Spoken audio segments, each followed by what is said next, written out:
Hey, welcome to Social Proof, a podcast about influence brought to you by Soapbox. I'm Beth, Yeah, welcome. I'm Nate.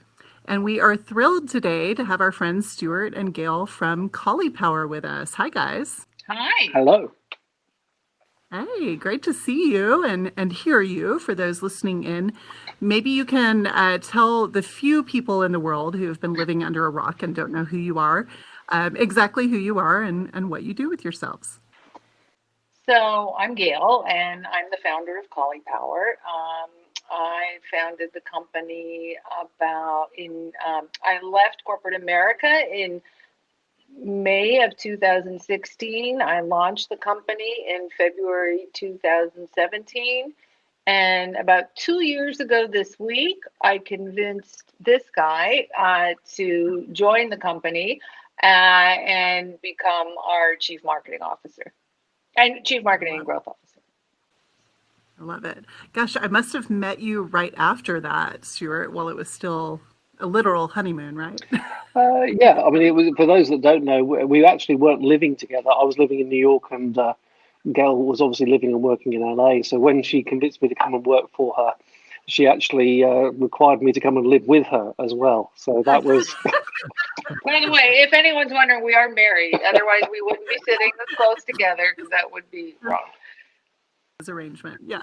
Exactly. So basically, Beth, That's what we went from being married and working for two separate companies in two different cities to being married, living in the same city, working for the same company, and then going through quarantine in the same house for some 300 days now. So I need a glass of I wine for love. that. No. Yes, and we're I still was like, together. And cheers. right. Earned it. Yeah, Yeah, there you go. exactly. That's awesome.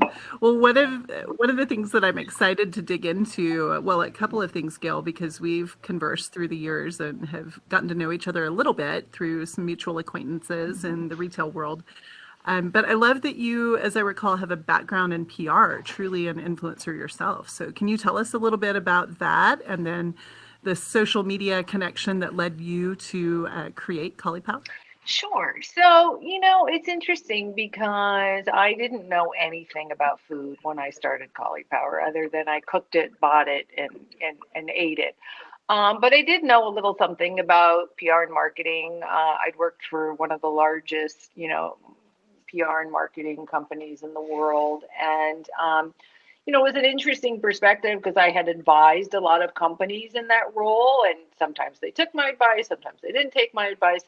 And so it was really, one of the things I loved about starting Cauliflower was that all of the sort of marketing and PR insights that I had learned over the years, I finally got to put into action.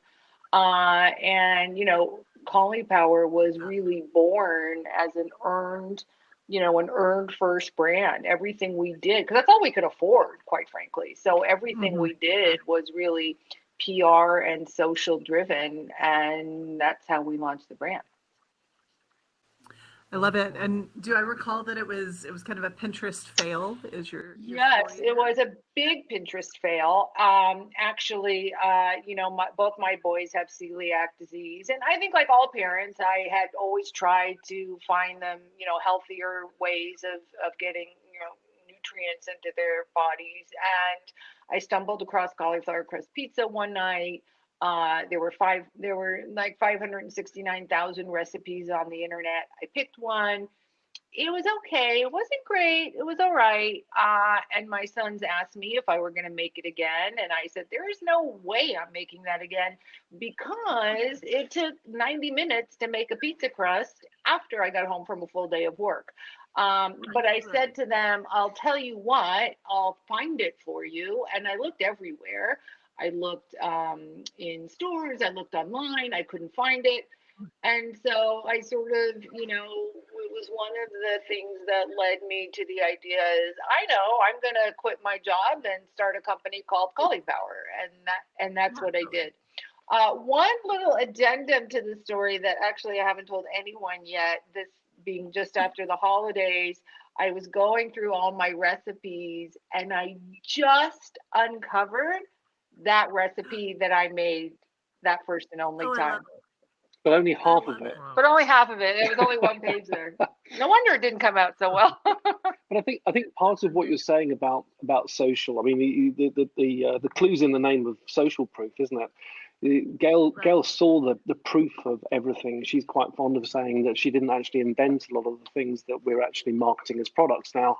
The evidence was there in social media. The social media is a place where consumers every day are articulating their unarticulated needs. You know, companies don't need to do market research; they just need to look at social to see what people are doing and saying, and how they're behaving, and what their beliefs are. That's the core to the brand.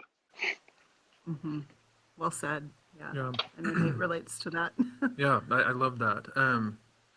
I'm curious. I want to keep talking about kind of the start of your business and how that developed. But I'm really curious too. Part of the podcast deals with culture and how we Mm-hmm. how we influence others and those around us. So for you two, once you launched Cauliflower, and so how many years did it take you to really scale to where you are now? And then how many employees do you guys have um, currently?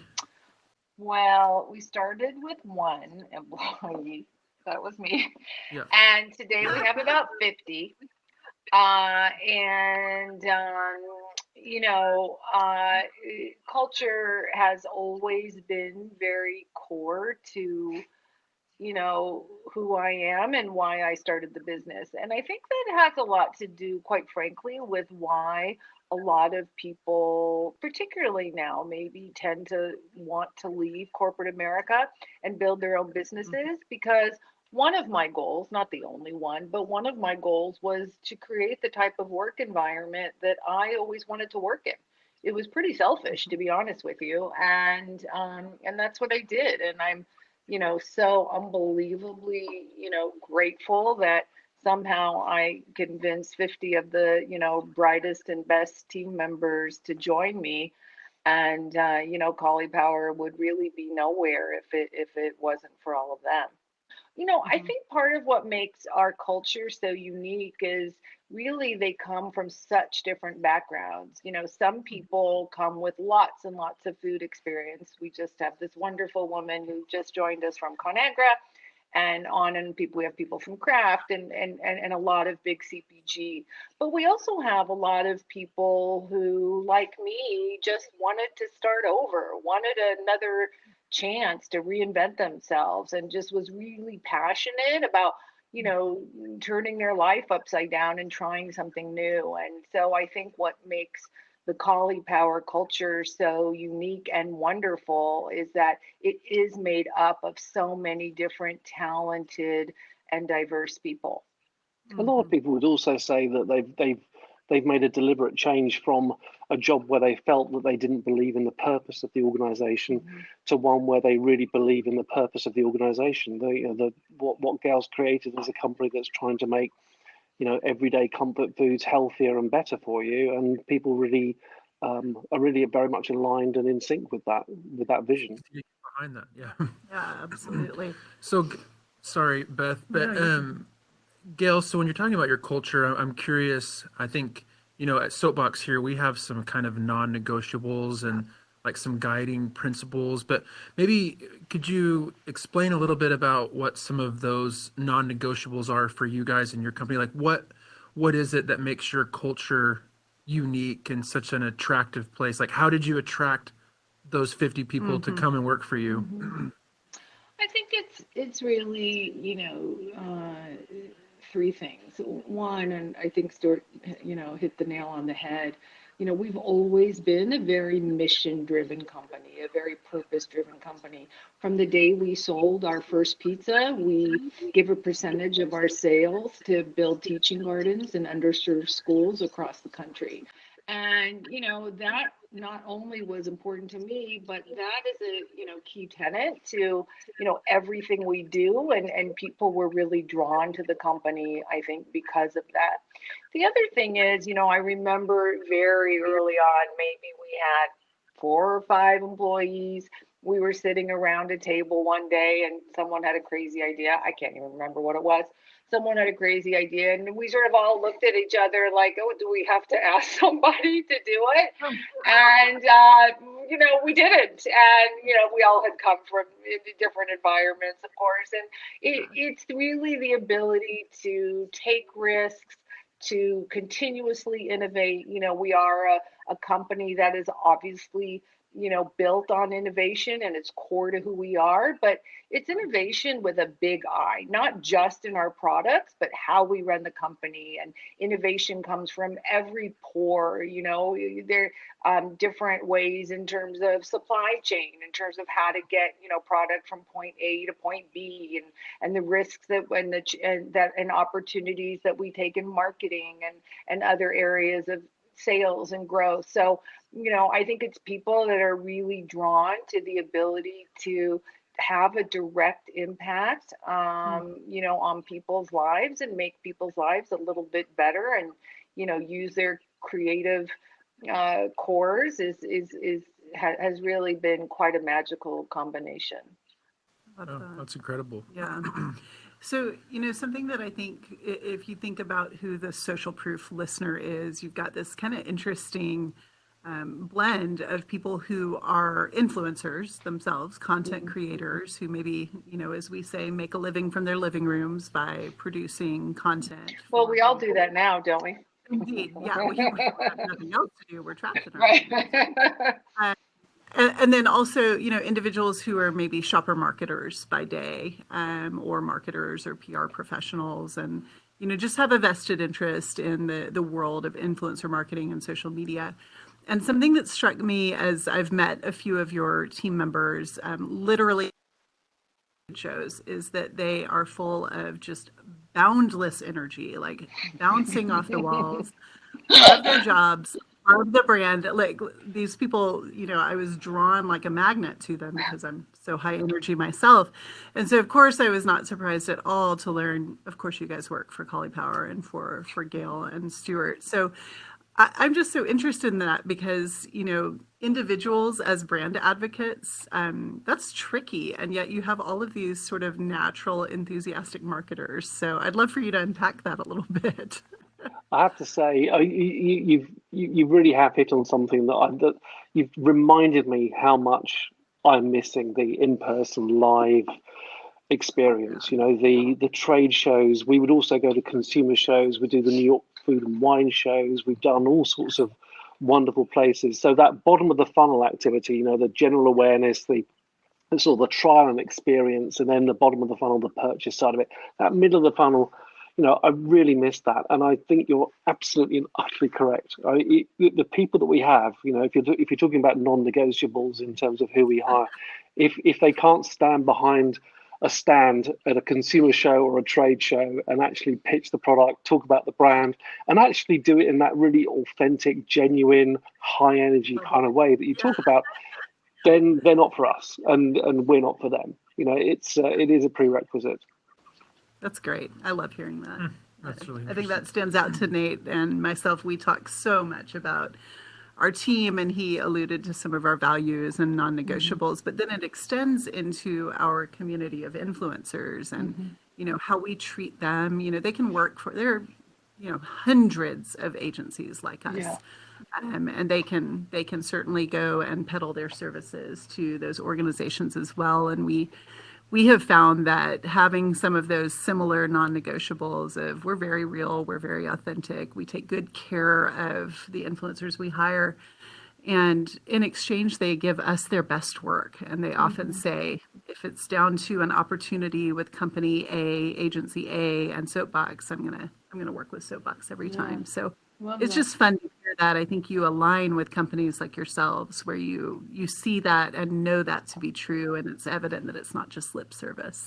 I also think it's like in some ways, it's what separates the startups, the entrepreneurial, small to mid-sized companies from like the big behemoths, where it's really challenging to have that kind of personal relationship. You never get to talk to the founder of the company. In some ways, there is no. In some places, there is no founder of the company, or people who have been there from the beginning, and sort of all really thrive on the company's mission.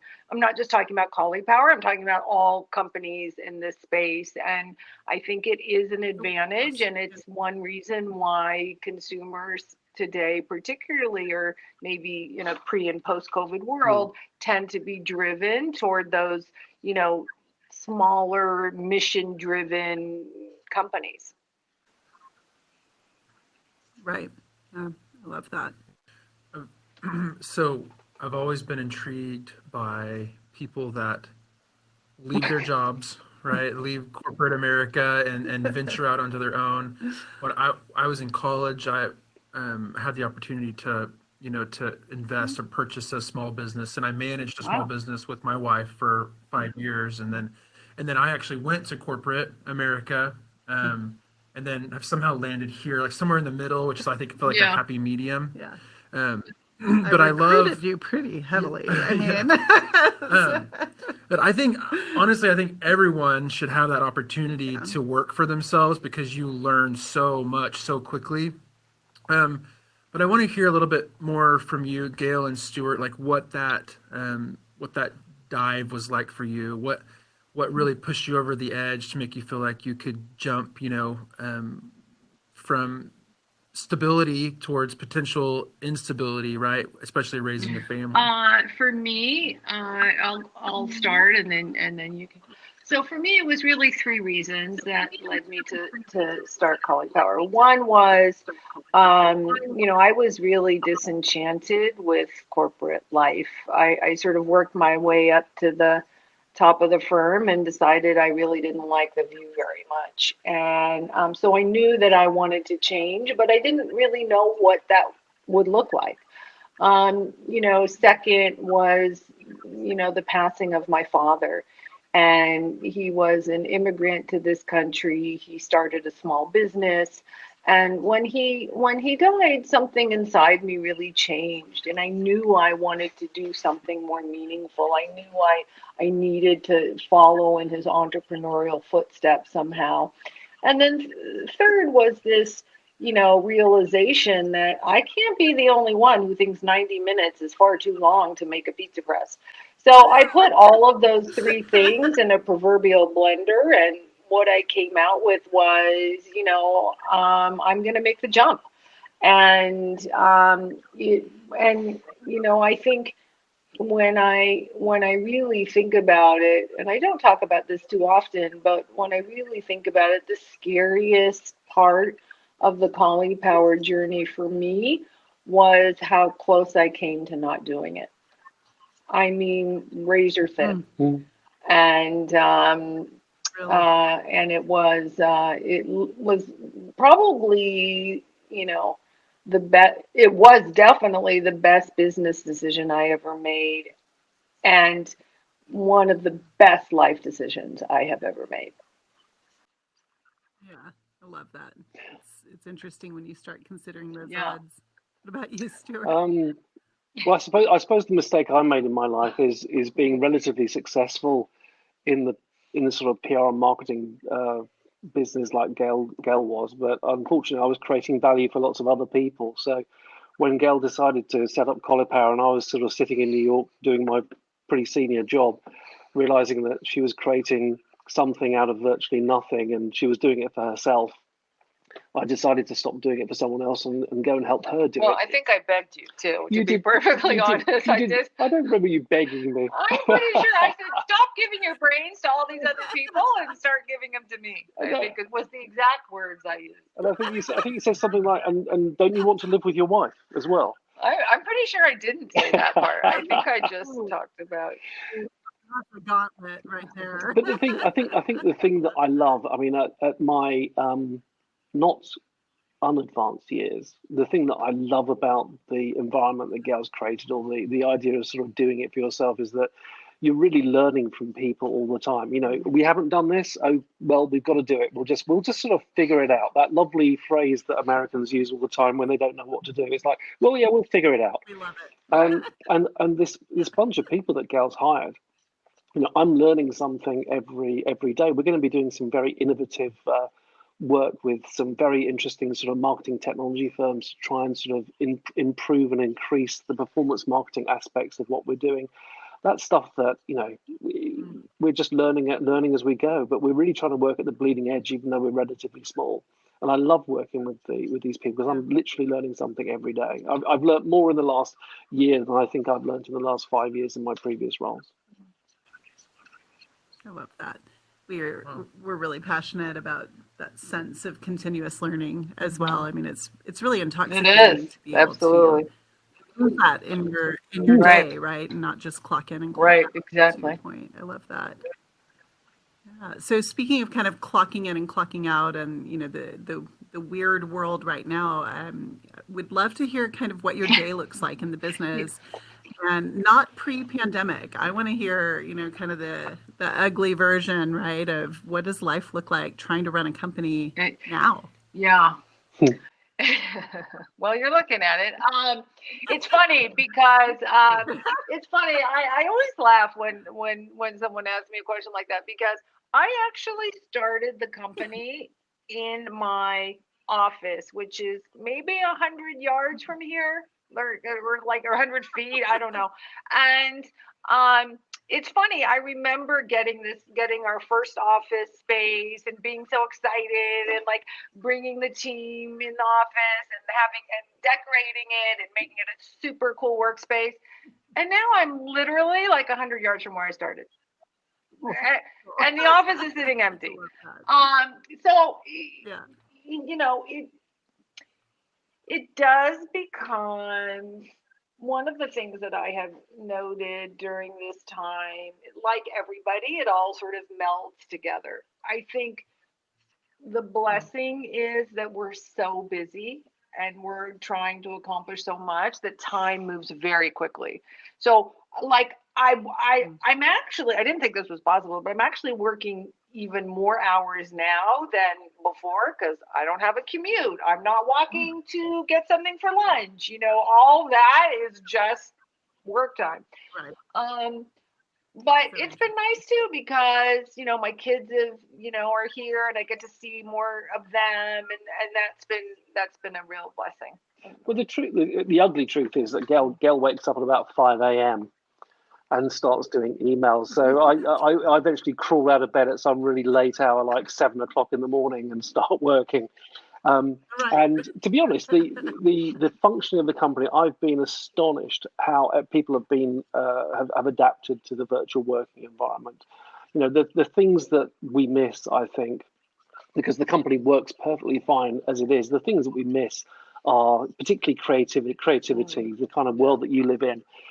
That is an in-person kind of collaborative kind of way of working. And we had literally just created this lovely content studio area Oh, where anyone could get involved in the kind of content we created, where we would brainstorm campaigns, and then we all went to work at home. it's So, heartbreaking. we are missing some of that collaborative stuff. And I think some of that informal sort of tension and creative tension is missing. But other than that, I think the company's working Yeah. incredibly well. I don't actually think that there's been anything that I've thought if we hadn't been working from home, Yeah. that wouldn't have happened. Yeah. Nothing serious in any way, shape, or form. No, I think you hit on the biggest thing we're missing. It is interesting. I mean, again, just to talk about the amazing team. It's not just that we went into, lockdown and brought a company, virtually just like so many people did, but it was the busiest time we've ever had.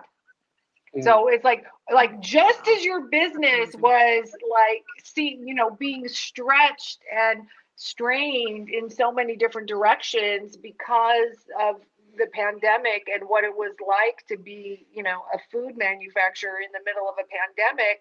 Oh, let's just add bringing all that online virtually as well. So it was this wonderfully, complex mix of, challenges that again the team, did an extraordinary job But with. the heroics are really happening in the supply chain. The co-manufacturers, the way that they've had to adapt.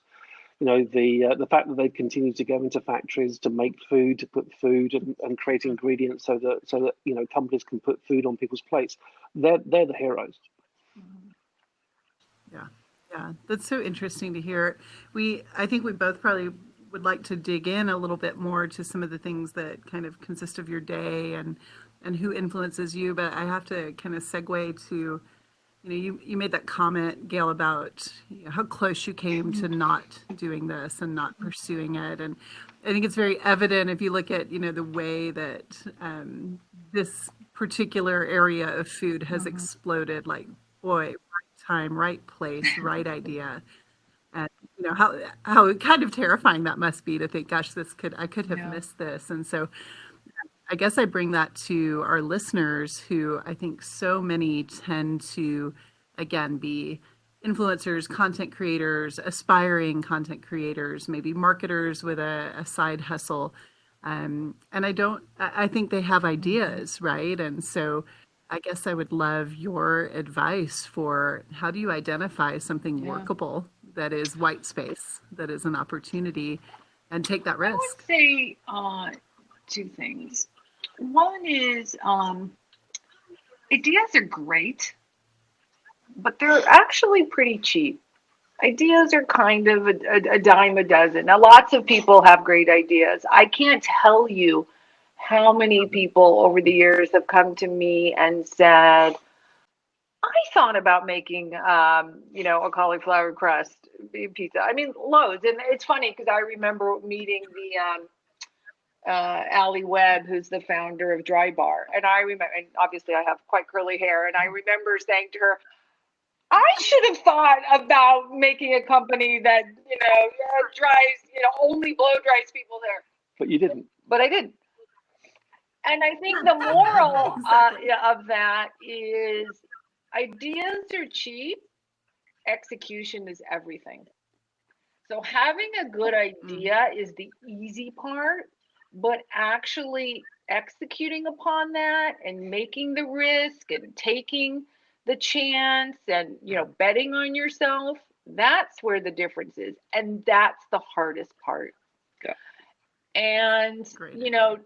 to that I would say I think there are lots of people who are in this sort of space, to your point, where they're thinking about, should I stay, should I go, should I jump, should I follow my passion. And what I would say is, don't wait for some sign.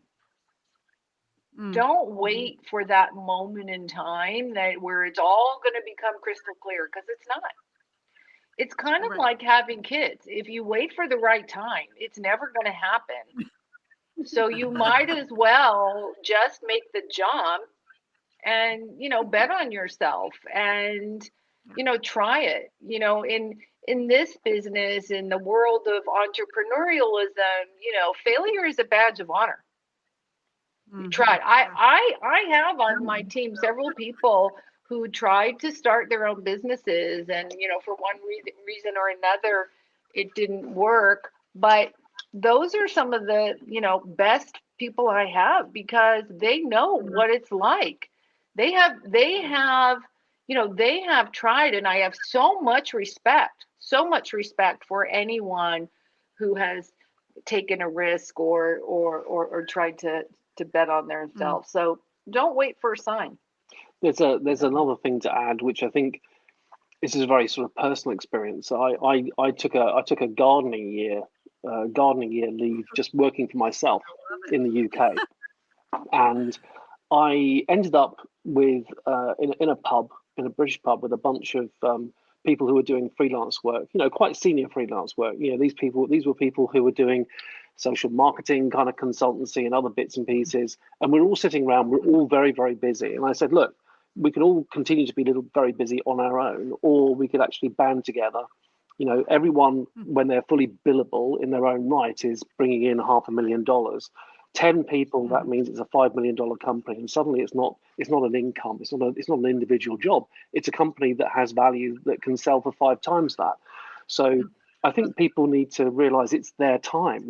People are are looking very seriously at whether the big agency model is working. So those people who are working in big agencies or thinking about going into it or thinking about leaving it, there's very valid careers for them to have on both sides of that fence. But I think there's never been a better time for people who want to be on the freelance or small agency side of that fence. That it's not too difficult. There's a lot of money still in marketing.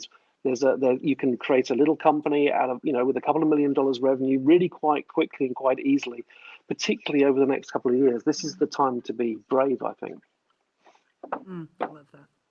Yeah, me too. Oh, that's good stuff. I think it's else? probably, if We'll I have to could have you just back on add, to just consult. Yeah, exactly. yeah, exactly.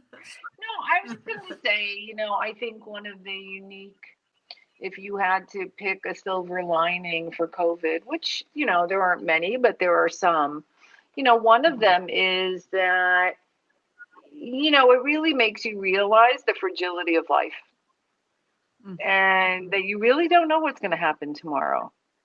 So don't wait for tomorrow, really, do what you want today because it's just, you don't know. And our health is so important and so unbelievably fragile that, you just have to make the leap of faith. No point laboring in a role that you don't think is making you happy. Yeah, exactly. Yeah. I'm into that. Yeah. I'm curious because you kind of alluded to that, Gail. This obviously it's a very health-centric brand and line of products. I'd love for you to talk as well about some of the recent items that you launched, I want to say about a year ago. I think that's so interesting. But I'm curious as well, how do you two take care of yourselves? Do you tend to have healthy I'll let you talk. Go, talk. She refills the glass. Yeah. Well, yeah, I will tell you that. Let's see. We go on walks, which is great. We're lucky. We live in Los Angeles, so the weather is pretty good most of the time, and we've been able to go on walks. I have a swimming pool that I have had for many, many years, and I'm embarrassed to admit I never went in before, like rarely. And when COVID started and everybody's looking for ways to exercise, I looked at my pool and I thought, well, that seems pretty good. And I have to say, I went swimming. It's too cold now, but I went swimming every single day for, a good 7 months. And it was amazing. And I never would have known that about myself. I never would have, tried that. So I do love that. And then I try and, like so many other people, Stuart just said to me, he literally just said to me about right before we were going on, he's like, I just pulled another recipe off the printer. You do know you print a recipe a day. I said, I know, I do. It's the only thing that gives me joy. I love to cook. I love to try new recipes, and people have gotten so creative. And I love feeding those people I love, particularly really nutritious food. Which is why I have to exercise, because if I don't exercise, I'll put on 10, 15 pounds. I love it. So what do you do? How do you take care of yourself, Stuart? Me, I actually finally got myself back to doing some exercise last year, and I ran a couple of half marathons. I'm not actually half marathon fit at the moment. I really do have my quarantine 15 sitting just somewhere just below where you can see. So I'm in the middle of getting myself back to getting on the road, because during the winter it's the right time to run in LA anyway. So that's what I do to try and keep fit. Although I have to say I've taken up chess recently as well, which is not going to keep me physically fit, but mentally fit. That's my Queen's Gambit hangover. A reference, yeah, to that, because we're going to ask you a little bit about what you're reading and watching and consuming here at the end. So. Yeah, I think before we jump into that, Gail, you mentioned, was it your father or your grandfather? Yes, my father. That owned your father, yes. So I'm curious, part of what we like to do is talk about the people that influence us, and where we draw our inspiration from. So I'm curious for you, Gail and Stuart, like where do you where do you find inspiration? Who's an influence for you for good these days? Well, it's interesting. My father is the reason I started the company. I would have done it if it wasn't for him. So he is he's the one that, influenced me from, beyond life. I know he's up there cheering me on. My only regret is that he obviously never knew that I started the company, but it was really his passing that, led me to start it. He had a small store in San Francisco, and I used to work in the store for $1 plus lunch. And it's interesting. It's so easy to tell a story backwards, isn't it? Because, everything I ever learned about business, I learned from sitting at the cash register, which I used to give out change starting at 5 years old. And so everything I learned about business, I learned from that stool. But I didn't know it at the time. But there were so many signs. My grandfather was, when he came to this country, he was a dairy farmer. And so, most people don't know this. I actually grew up on a dairy farm. My father used to, sell food was a big part of what he did. And I would go with him unknowingly at the time because I was so young. I would go with him to like restaurants and hotels and sell this food. I didn't really know what I was doing there, but it's interesting how all of these pieces from your childhood and your early career, really come to make you who you are. And in my case, really fortunately, helped me achieve what I feel I was actually always destined to do. That's awesome. Love that. Yeah. What about you, Stuart? Who influences and inspires you? It's funny. It's interesting. I don't know whether I have anyone sort of individually who inspired me to do what I've ended up doing with what seems to be a lot of my life. But if I look back, I'm very into ancestry. My great grandfather was a farm labourer. He'd walk 14 miles to work and back every day in the early 1900s. And my grandfather was a mechanic for buses, and my father was a civil servant. And then I was the first person to go to college, and I sort of went into the private sector. So I think for me, it's about sort of the influence really is education, and how it provides social mobility and gives you opportunities that you never really sort of understood that you would have. So for me, education is the big influence, and not an individual. My dad always used to say, education is the one thing that no one can ever take away from you. Yeah, it's true. Yeah, well said. Okay, so the next couple of questions we're going to kind of wrap with, but it's twofold. And I always like to say, what are you consuming? And by that, I mean, reading, watching, listening to audiobook, just something that you're really into right now. And then the second iteration of that is what's a thing, like a beverage or a habit or a hobby or something that you're really into right now. So the first is what are you devouring, and the second is something that you're really What am I devouring? into. I've just I think I did some preparation for this. There's a book that I was reading. We went away to San Diego for a couple of days. I was reading this book called Black and British. Obviously, because it was a hangover from all of the Black Lives Matter movements, and I wanted to understand a little bit more about the whole area and educate myself. But I've lost it. I've realised I've left it in San Diego, so I'm halfway through, and I've just had to I've reordered it on Amazon. It's a really interesting book because Britain's relationship with that whole area of history is very sort of opaque and difficult to really understand, and there's some very good books about it. So I'm devouring that. At the other end of the spectrum, science fiction is my guilty pleasure. So I'm currently devouring the new drop of the Expanse series on Amazon Prime. I'm sure Nate's inspired. I'm looking at him because he always likes to hear. I'm a huge sci-fi fan. Yeah, exactly. I am a sci-fi widow, is what I am. And a chess widow now, apparently.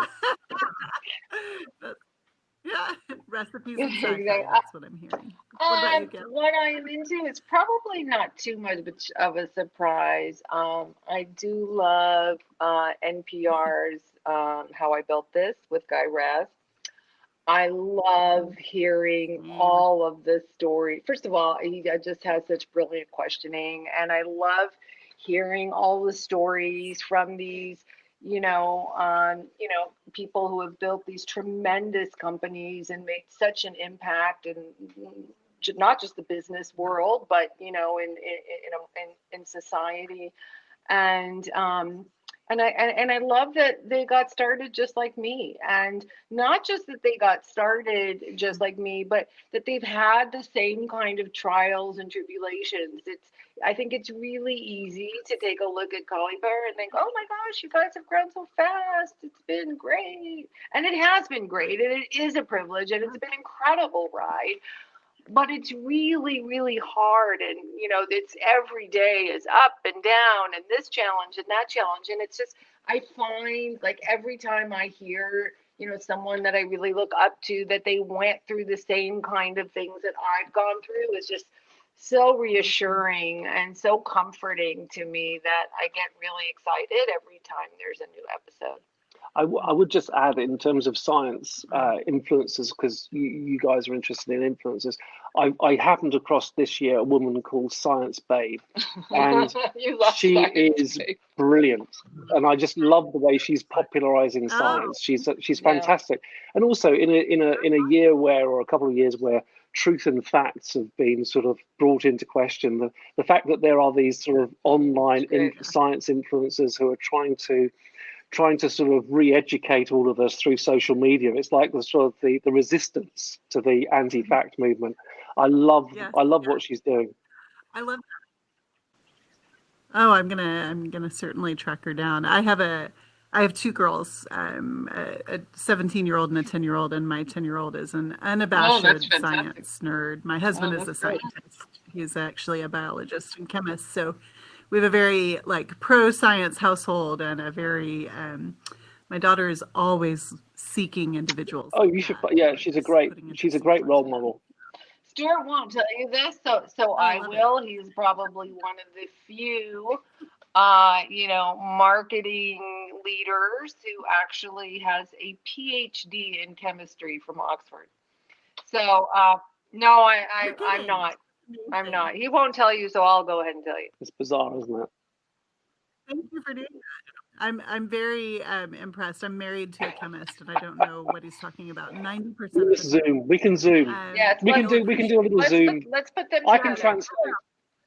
This is so, yeah, he needs to. He needs to probably get some counsel from you, because I love that you have this PR angle as well, because his running joke, which is extremely accurate, is that he gets paid to think and I get paid to talk. Oh, So yeah, it's ouch! I'm okay with this. I'm okay with this. That's great inspiration. Thanks I for actually sharing. I started out in college wanting to get a chemistry degree, Did and you then really?